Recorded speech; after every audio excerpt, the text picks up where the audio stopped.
I am Michelle Lopez, a mother, sister, wife, and United States Army captain. My wicked problem is maximizing the economic benefits of gentrification in the Pilsen neighborhood in Chicago.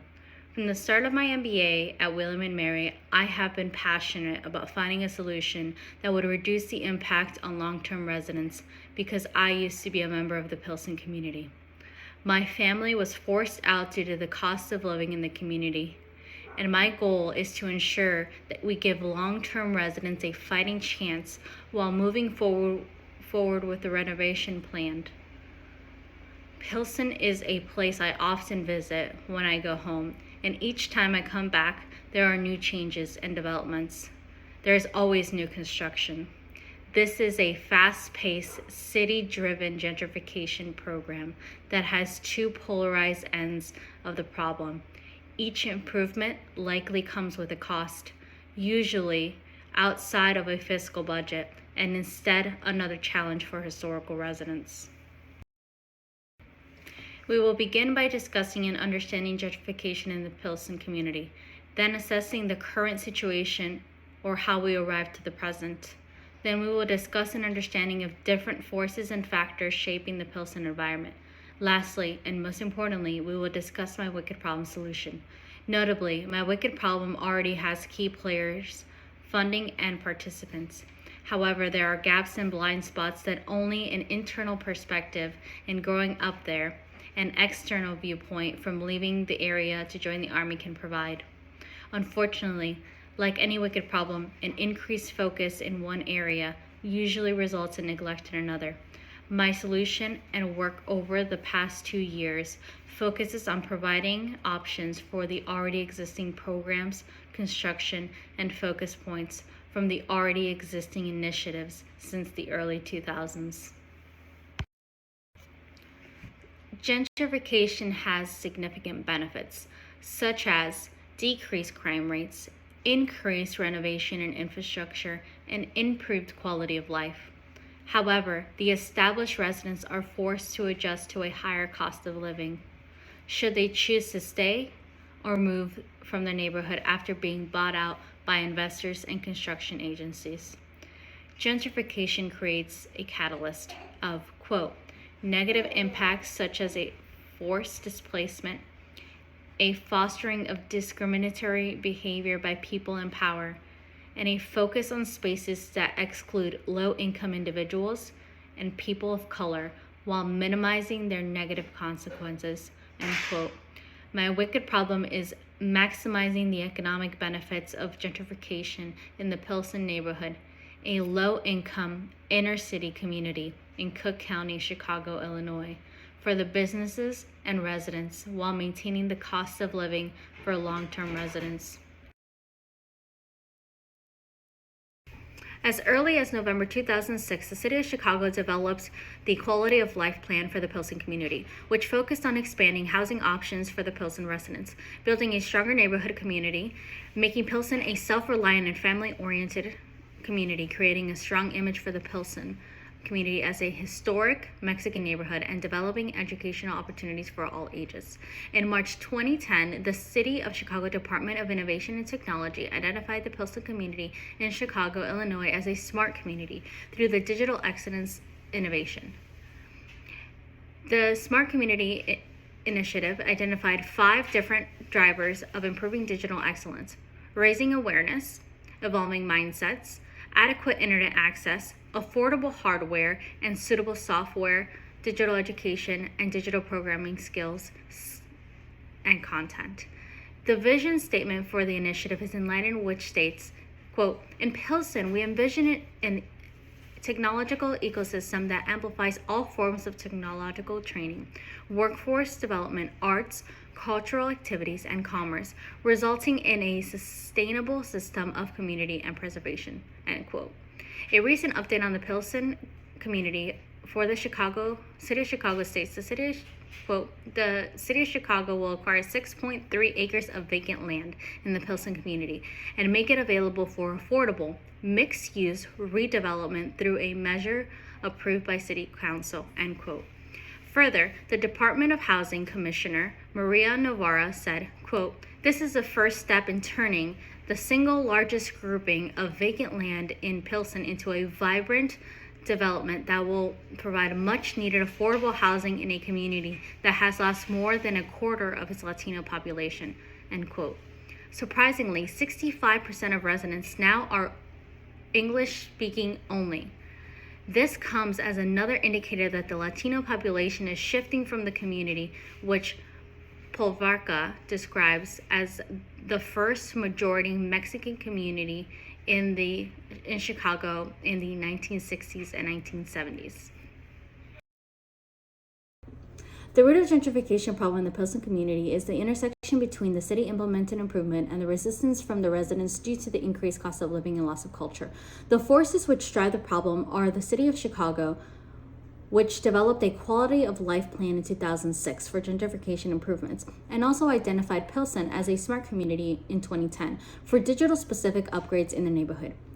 The Pilsen Land Use Committee is composed of representatives from 4 neighborhood organizations with long histories in the community: the Resurrection Project, Alivio Medical Center, 18th Street Development Corporation, and Pilsen's Neighbors Community Council. TRP's mission is: the TRP builds trusting relationships to educate and propel individuals, immigrants, and families to achieve their social and economic aspirations, stable homes, and equitable participation in the community. The mission of the Alivio Medical Center is: Alivio Medical Center is bilingual, bicultural organization committed to providing access to quality, cost-effective health care to Hispanic community, the uninsured, and the underinsured, and not to the exclusion of other cultures and races. The 18th Street Development Corporation focuses on a holistic approach to economic development to provide the business community with the resources it needs to thrive while enabling individuals to take advantage of professional and developmental opportunities. And lastly, the Pilsen Neighbor Community Council serves as a voice in the Pilsen community, advocating for social justice, educational reform, healthcare, immigration reform, and civic engagement. The Quality Growth Toolkit, developed in 2002 for a mixed-use development in Atlanta, Georgia, highlights the relevance of quality growth concepts for Pilsen. The Atlanta Regional Commission defines quality of growth as, quote, minimizing automobile use, improving community design, using public infrastructure wisely, and conserving environmental resources by providing opportunities for convenient walking trips, fewer or shorter auto trips, and sharing common resources. Mixed-use development helps achieve these 2 tenets of quality of life, end quote. The breakdown in the top left shows the zoning districts within Pilsen. The identified planned development areas range from usage for educational buildings to waterway infrastructures. The green, brown, red, yellow, and orange zones depict different residential districts. Most Pilsen residential districts are single unit within neighborhood, ranging from multi-unit apartments to townhouses.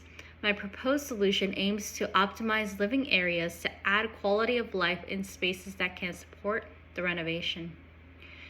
Use the apartment complex to support 17 residents and provide dedicated parking and recreational spaces for a park next to 2 separate bus stops to increase commute ease. Enhance space already existing in the Pilsen community with limited use and residential living. Although apartment spaces require construction, such a project creates an employment opportunity, increases quality of life with less building space, and adds recreational space for residents in the area. Applying the proposed Alivio apartment concepts in less dense residential areas across the Pilsen neighborhood to optimize the living room. Dedicated parking allows for broader use of the streets for bike-friendly roads and decreases street congestion. Building the Alivio apartments is optimal as its location is adjacent to 2 separate bus stops, a medical center, and a central pinpoint to the Pilsen community. The De La Cruz School is currently wasting building space that can undergo renovations to make the changes above. Finding areas within the Pilsen community that make sense for renovation is the challenge. As I stated earlier, every project, change, and improvement comes with a cost to the current residents. This proposal may indeed be the only sweet spot that currently adds the most value and minimizes the damage. This specific block has one of the lowest residents per block within the area and is coupled with public transportation at the end of the street. Problem. Commute infrastructure within the Pilsen community is limited to 3 primary bike routes, sometimes over 0.25 miles from home. Bus stops are only sometimes weather conscientious and are dangerous in the winter. The Pilsen neighborhood is dense. This slide depicts my plan to immediately improve the quality of life for residents by first applying the alluvial apartments concept across the community and then focusing on increasing opportunities for commuting to areas of the interest. Depicted in the yellow triangles is the proposed site for the alluvial apartments. This solution sets to improve bike-friendly routes across the neighborhood by focusing on critical intersection, bus stops, subway stations, the 2 existing bike-friendly routes, and the 2 bike trails. There is a gap in commute support in Pilsen. 5 bike-friendly roads must exist to decrease the cost of living for the Pilsen community and adhere to the quality growth toolkit. With this solution, 16 various bus stops and 2 subway stations connect without requiring an automobile. This is only with the alluvial apartments being constructed and can expand well beyond the proposal here.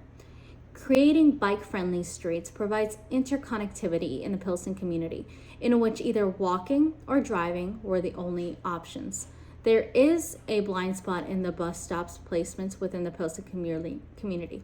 Nearly 10 blocks of residential areas do not have access to an intersection of a bus stop, which contributes to the necessity of using a car to travel. The bus public transportation system needs a critical junction at West 23rd Street and South Leavitt Avenue to connect to the existing public transportation grid.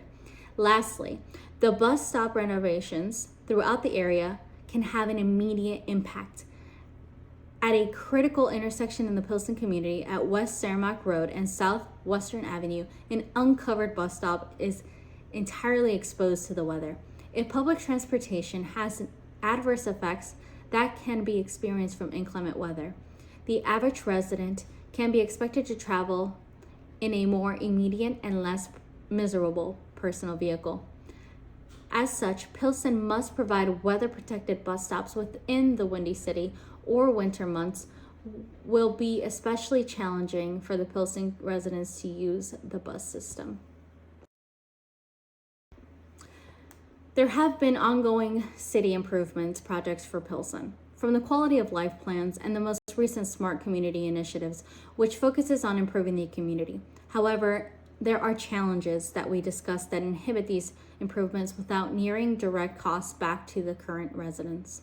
Pilsen's proud and vibrant heritage requires significant appreciation and consideration during gentrification. Language barriers between incoming English-only speaking residents threatens the Spanish-speaking cultures which exist. My Wicked Problem solution does not aim to compete for resources or redirect the ongoing improvements to the community. Instead, mine focuses on finding optimization for less street traffic by renovating vacant or for sale lots with affordable housing, parking spaces, and recreational parks.